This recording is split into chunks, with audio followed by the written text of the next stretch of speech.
Hello साथीहरू, ल एकचोटि हेरौँ शिक्षण सिकाइ विधिका प्रकारहरू। शिक्षण सिकाइ विधिका जम्मा 3 प्रकारहरू छन्। ती हुन् 1 नम्बरमा छ शिक्षक केन्द्रित विधिहरू, नम्बर क व्याख्यान विधि, चक एन्ड टक मेथड, भाषण विधि, वर्णनात्मक विधि, शाब्दिक प्रस्तुति विधि, परम्परागत।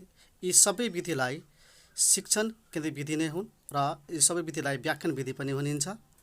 यसको पिता रहेको छ कन्राड पाउल लेसम्यान हुन्। यसको शिक्षण केन्द्रित विधि अर्को रहेको छ प्रदर्शन विधि। यसको पिता रहेको छ सिमन ए न्याप हुन्। यी पिताहरू सम्बन्धी पनि कहिलेकाहीँ सोधेका हुन्छन्, जुन आवश्यक परेअनुसार मैले यस भिडियोमा उल्लेख गरिदिएको छु। कहिलेकाहीँ चक एन्ड टक मेथड भनेर आउँछ, या त वर्णनात्मक विधि आउँछ, वा त शाब्दिक विधि आउँछ। यस्तो कुराहरू आयो भने यसलाई बुझ्नुपर्छ कि यो व्याख्यान विधि नै हो र यसलाई शिक्षक केन्द्रित विधि हो। त्यस्तै शिक्षण सिकाइ विधिका अर्को विधि रहेको छ विद्यार्थी केन्द्रित विधि, जसमा विद्यार्थीहरू बढी एक्टिभ हुन्छन्। शिक्षक केन्द्रित विधिमा शिक्षक बढी एक्टिभ हुन्छ भने विद्यार्थी केन्द्रित विधिमा विद्यार्थीहरू बढी एक्टिभ हुन्छन्। ती विधिहरू यस प्रकार छन्। क नम्बर प्रयोगात्मक विधि।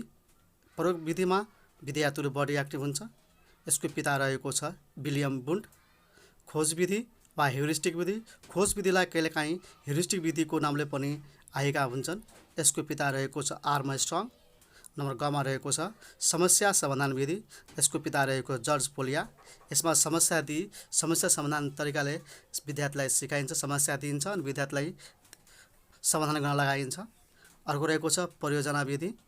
यसको पिता रहेको छ किलप्याट्रिक, कहिलेकाहीँ प्याट्रिक पनि भनिन्छ। सन् 1918मा यो विधि उत्पादन गरेको थियो, प्रतिपादन गरेको थियो। अर्को रहेको छ शिक्षण सिकाइ विधिका रूपमा अर्को रहेको छ अन्तर्क्रियात्मक विधिहरू। यस अन्तर्गत पर्ने विधिहरू। नम्बर क प्रश्नोत्तर विधि। यसको पिता रहेको सुक्रात। यो प्रश्न उत्तर विधिमा जो यसको प्रयोग गरिन्छ त्यतिखेर प्रश्न सोद्धाखेरि एप्पल टेक्निकको प्रयोग गर्ने गरिन्छ, जुन धेरै नै प्रभावकारी रहेको छ।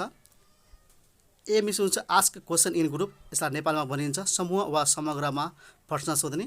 पी मिस हुन्छ पाउस, यानि कि प्रश्न सोधेपछि एकछिन विश्राम लिने, एकछिन रोकिने। पी मिस हुन्छ pick one person for the answer at a time. यो एक पटकमा एउटा उत्तरका लागि एकजना विद्यार्थीले मात्र उठाउने। एल मिस हुन्छ लिसन एन्सर। यसको नेपाली हुन्छ उत्तर राम्ररी सुन्ने। ई मिस हुन्छ इभालुएसन द एन्सर, उत्तरको मूल्याङ्कन गर्ने। यसै अनुरूप रहेको छ अब ख नम्बरमा रहेको छलफल विधि। यसको पिता रहेको छ प्लेटो। ग नम्बरमा रहेको छ सेमिनार विधि। यो सेमिनारमा के हुन्छ भने कहिलेकाहीँ सेमिनार विधि सोध्छ, यो भनेको कुन विधि अन्तर्गत पर्दछ भन्ने कुरा छुट्याउन सक्नु पर्यो आफूलाई। नम्बर घमा रहेको छ प्यानल विधि। अर्को रहेको छ अङ्ग नम्बरमा रहेको छ सिम्पोजियम विधि। चमा छ समूह छलफल विधि। यी सबै विधिहरू के हुन्छ भने अन्तर्क्रियात्मक विधिहरू अन्तर्गत पर्दछन्। यसमा विद्यार्थीहरू बिचको एउटा अन्तर्क्रिया फेस टु फेस भएर अन्तर्क्रिया लिने गरिन्छ। प्रश्न दिएर छलफलमा समूहमा राखेर सेमिनारमा राखेर प्यानलमा राखेर सबै के हुन्छ भने प्रश्न सोधेका हुन्छन् र यो विधिको प्रयोग गरेका हुन्छन्। अब विधिसँग सम्बन्धित थप तथा विधिहरू तथा पिताहरू। निगमन विधि। यसको पिता रहेको छ अरस्तु। यो विधिमा सूत्र प्रयोग गरेर शिक्षण गरिन्छ। पहिले कुनै समस्या दिन्छ, त्यसको सूत्र प्रयोग गर्छ अनि सिकाएको हुन्छ भने यो चाहिँ के छ निगमन विधि। आगमन विधिको पिता रहेको छ फ्रान्सिस बेकन। यसमा के गरिन्छ भने उदाहरण दिएको हुन्छ, उदाहरण दिएर विद्यार्थीलाई जुन सिकाइन्छ त्यो विधि रहेको छ आगमन विधि। अनि अवलोकन विधि। कुनै कुरालाई विद्यार्थीको अवलोकन गरेर सिकाइन्छ, कुनै कुरा अवलोकन गरेर सिकाइन्छ। यसको पिता रहेको छ सिम्पसन। खेल विधिको पिता रहेको छ कार्लवेल कुक। ब्रेल पद्धतिको पिता रहेको छ लुई ब्रेल। यसमा अन्धाहरूले सिक्ने विधि हो। मूल्याङ्कन विधि जेएम राइस। अनि घटना अध्ययन विधि, घटनालाई अध्ययन गरेर सिकाइने विधि हो। यसको पिता रहेको छ फ्रेडरिक लिपले। भ्रमण विधि, भ्रमण विद्यार्थीलाई भ्रमण गरेर सिकाइने विधि हो। यसको पिता रहेको छ पेस्टालोजी। सूक्ष्म शिक्षण विधि, यसलाई म्याक्रो टिचिङ मेथड पनि भनिन्छ। कुनै कुरा प्रतिमा सानो छोटकरीमा केही समय लिएर सिकाइने विधि हो।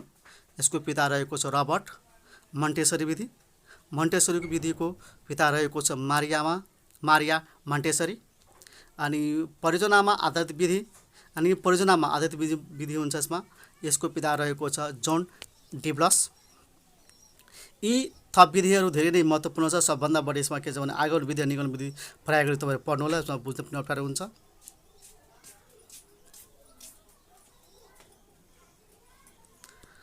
अब यसै अनुरूपका केही महत्त्वपूर्ण प्रश्न र उत्तरहरू यस प्रकार रहेका छन्।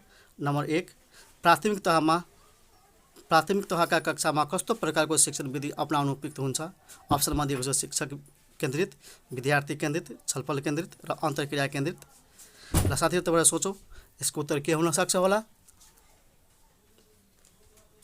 यसको सही उत्तर रहेको छ ख, विद्यार्थी केन्द्रित। विद्यार्थीलाई केन्द्रित गरेर जुन शिक्षण गरिन्छ त्यो शिक्षण बढी प्रभावकारी हुन्छ। त्यसै अनुरूपमा अब अर्को प्रश्न रहेको छ क्वेसन नम्बर 2 को रूपमा, प्राथमिक तहका सबैभन्दा बढी प्रभावकारी शिक्षण विधि कुन हो? नम्बर क मा रहेको छ स्वास्थ्य विधि, व्याख्यान विधि, ग मा रहेको छ परियोजना विधि, घ मा रहेको छ खेल विधि। सबैभन्दा बढी प्रभावकारी कुन विधि चाहिँ उपयुक्त हुन्छ यसमध्येबाट? ल सोचौँ यसमा के उत्तर हुन सक्छ होला? ल यसको सही उत्तर रहेको छ घ। यदि विद्यार्थीहरूलाई खेलको माध्यमबाट सिकायो भने त्यो विद्यार्थी बढी प्रभावकारी तरिकाले सिकेका हुन्छन्। त्यो हो खेल विधि। यसै अनुरूप अब अर्को प्रश्न रहेको छ क्वेसन नम्बर 3 को रूपमा, शिक्षण विधि भनेको तलका मध्ये कुन हो? यानि कि शिक्षण विधिमा कस्तो कुरा भएपछि शिक्षण विधि भनेर हामी बुझ्छौँ त? नम्बर क मा रहेको छ शिक्षक र विद्यार्थी बीचको हुने अन्तर्क्रिया। नम्बर ख मा रहेको छ कुनै विषयको शिक्षणका लागि अपनाइने तरिका। ग मा रहेको छ शिक्षणका सिद्धान्तलाई व्यवहारमा उतार्ने कार्य। घ मा रहेको छ माथिका सबै। ल साथीहरू यसको के उत्तर हुन सक्छ होला? तपाईँहरू ध्यान दिएर पढी एकचोटि स्मरण गरौँ, यसलाई बुझ्ने कोसिस गरौँ र यसको उत्तर सही उत्तर कुन छान्ने कोसिस गरौँ।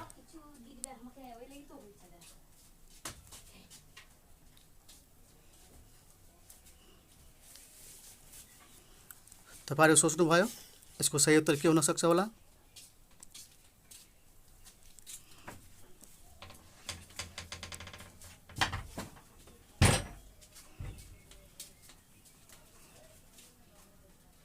सोचौँ तपाईँहरूले के सोच्दै हुनुहुन्छ? तपाईँहरूले सोच्नुभयो? ल अब मेरो पालो। यसको सही उत्तर हुन सक्छ या हुन्छ माथिका सबै, अनेको उत्तर घ। यसको सही उत्तर रहेको छ। यसमा त हामी केही महत्त्वपूर्ण प्रश्नहरू हेरेका थियौँ। यसको लागि अझै तपाईँहरूले थप पाठ्य पुस्तकहरूमा केही पढ्नु होला। त्यस्तै क्वेसन नम्बर 4 को रूपमा रहेको छ शिक्षक केन्द्रित विधिमा शिक्षकले समग्र क्रियाकलापको कति प्रतिशत क्रियाकलाप गर्दछन् त? अप्सनको रूपमा रहेको छ क करिब 80 देखि 90%, ख करिब 60 देखि 90%, ग करिब 70 देखि 95%, अनि घ करिब 40 देखि 45%। ल साथीहरू एकचोटि यो कुरामा पनि ध्यान दियो, यी अप्सनहरूमध्ये कुन उत्तर चाहिँ यसको लागि बढी उपयोगी हुन्छ र बढी राम्रो रहेको छ त? एकचोटि सोचौँ, स्मरण गर्ने कोसिस गरौँ।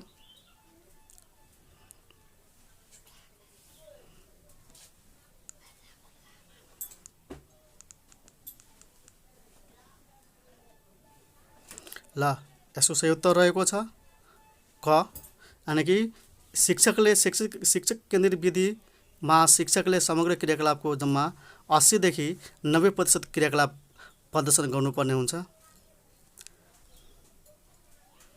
यो गरेपछि के हुन्छ भने शिक्षकले कक्षामा गरेको क्रियाकलाप बढी प्रभावकारी हुन्छ र गुणस्तरीय शिक्षा प्रदान गर्न सक्छौँ।